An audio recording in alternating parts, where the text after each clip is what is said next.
प्रिय भक्तजनों, आज हम सुनेंगे रविवार व्रत की विधि एवं कथा। विधि: सर्व मनोकामनाओं की पूर्ति हेतु रविवार का व्रत श्रेष्ठ है। इस व्रत की विधि इस प्रकार है। प्रातःकाल स्नान आदि से निवृत्त हो स्वच्छ वस्त्र धारण करें। शांत चित्त होकर परमात्मा का स्मरण करें। भोजन एक समय से अधिक नहीं करना चाहिए।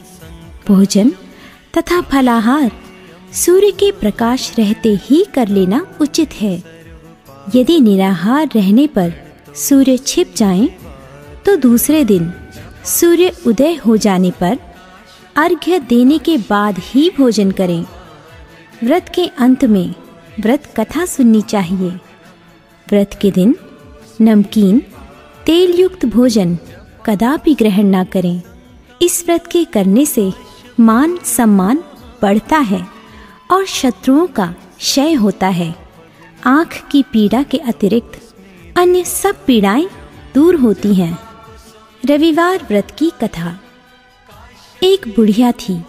उसका नियम था प्रति रविवार को सवेरे ही स्नान आदि कर घर को गोबर से लीप कर फिर भोजन तैयार कर भगवान को भोग लगा स्वयं भोजन करती थी।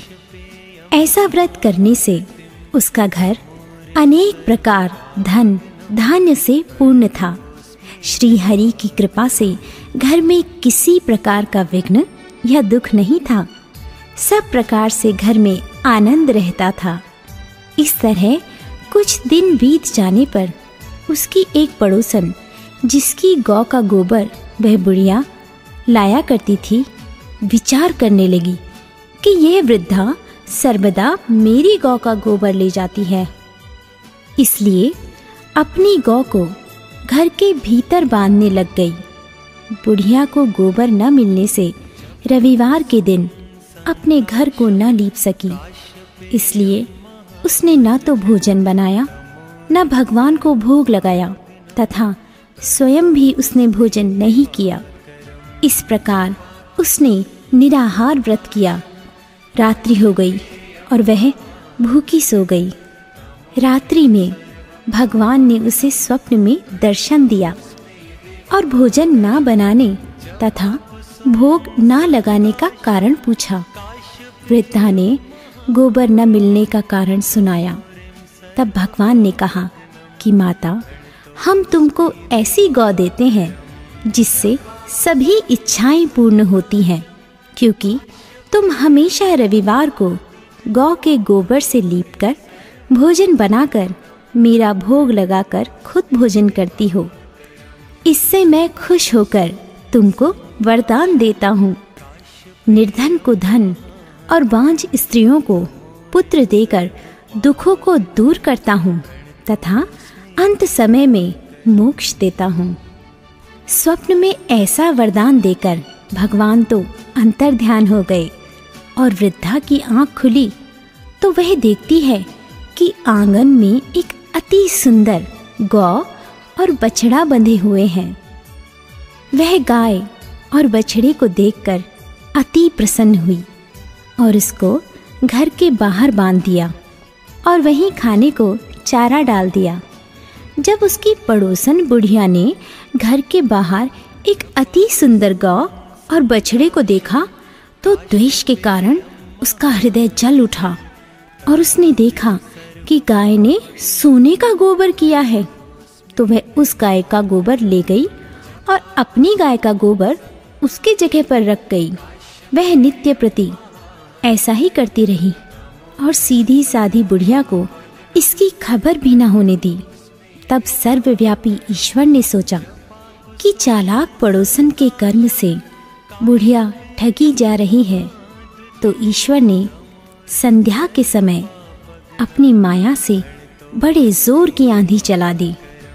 बुढ़िया ने अंधेरे के भय से अपनी गौ को भीतर बांध लिया। प्रातःकाल जब वृद्धा ने देखा कि गौ ने सोने का गोबर दिया है, तो उसके आश्चर्य की सीमा न रही और वह प्रतिदिन गऊ को भीतर ही बांधने लगी। उधर पड़ोसन ने देखा कि बुढ़िया गऊ को घर के भीतर बांधने लगी है और उसके सोने का गोबर उठाने का दांव नहीं चलता तो वह ईर्ष्या और डाह से जल उठती। और कुछ उपाय न देख पड़ोसन ने उस देश के राजा की सभा में जाकर कहा, महाराज, मेरे पड़ोस में एक वृद्धा के पास ऐसी गऊ है जो आप जैसे राजाओं के ही योग्य है। वह नित्य सोने का गोबर देती है। आप उस सोने से प्रजा का पालन करिए। वह वृद्धा इतने सोने का क्या करेगी? राजा ने ये बात सुन अपने दूतों को वृद्धा के घर से गऊ लाने की आज्ञा दी। वृद्धा प्रातः ईश्वर को भोग लगा भोजन ग्रहण करने जा ही रही थी कि राजा के कर्मचारी गऊ खोलकर ले गए। वृद्धा काफी रोई चिल्लाई, किंतु कर्मचारियों के समक्ष कोई क्या कहता। उस दिन वृद्धा गऊ के वियोग में भोजन न खा सकी और रात भर रो रो कर ईश्वर से गऊ को पुनः पाने की प्रार्थना करती रही। उधर राजा गऊ को देखकर बहुत प्रसन्न हुआ, लेकिन सुबह जैसे ही वह उठा सारा महल गोबर से भरा दिखाई देने लगा। राजा यह देख घबरा गया। भगवान ने रात्रि में राजा को स्वप्न में कहा कि हे राजा, गाय वृद्धा को लौटाने में ही तेरा भला है। उसके रविवार के व्रत से प्रसन्न होकर मैंने उसे ये गाय दी थी। प्रातः होते ही राजा ने वृद्धा को बुलवाकर बहुत से धन और सम्मान सहित गऊ बछड़ा लौटा दिया। उसकी पड़ोसन दुष्ट बुढ़िया को बुलाकर उचित दंड दिया। इतना करने के बाद राजा के महल से गंदगी दूर हुई। उसी दिन से राजा ने नगरवासियों को आदेश दिया कि राज्य की तथा अपनी समस्त मनोकामनाओं की पूर्ति के लिए रविवार का व्रत करो। व्रत के करने से नगर के लोग सुखी जीवन व्यतीत करने लगे। कोई भी बीमारी तथा प्रकृति का प्रकोप उस नगर पर नहीं होता था। सारी प्रजा सुख से रहने लगी।